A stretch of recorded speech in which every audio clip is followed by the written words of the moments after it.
Hi guys, and welcome back to Did You Know? This week we're talking about student textbooks and how the price of student textbooks have risen 812% within the last 30 years.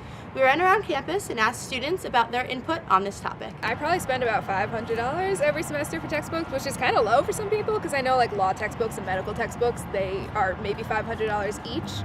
In my program, we get to use the textbooks year after year, so that's nice. Like you reuse them, you don't have to buy a million new ones.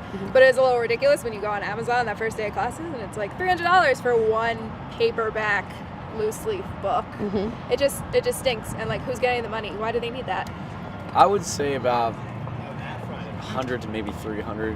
Depends. Like some classes, they might have books where it's like you need it to pass, and some might be like, oh, you need the book, and then you don't ever open it, you know? This semester I spent over $400 on textbooks, which I normally don't spend that much, but I have a couple gen ed classes where you have to get the textbook that has the online access code, and those are always ridiculously expensive.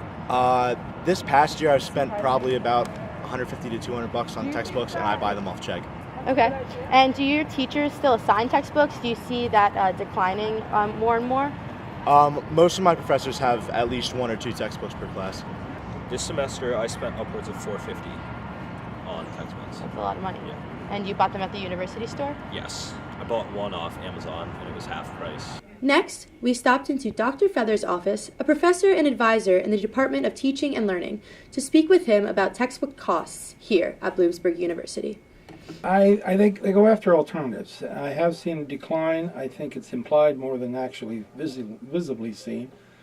But in talking to other professors, they're coming up with alternative ways to fill the need of background information for students. Some have gone the route of articles. Some smaller textbooks, which are rather inexpensive but cover units. And others, instead of perhaps in the past wanting two, they go with one because of the cost factor. I think the best option is to go with the exact textbook that has been assigned. Don't try to use an earlier edition. Using a later edition causes problems because there are things there that the professor may not be using. And going elsewhere to purchase them can be problematic because they have a tough time getting them sometimes. I completely understand students looking for another place to get their textbooks, but it causes problems. And this is what we want to try to avoid. So, best option for the student, listen to the professor. Make sure you purchase the right one no matter where you get it. That's all for this time. See you next week to learn something new on Did You Know?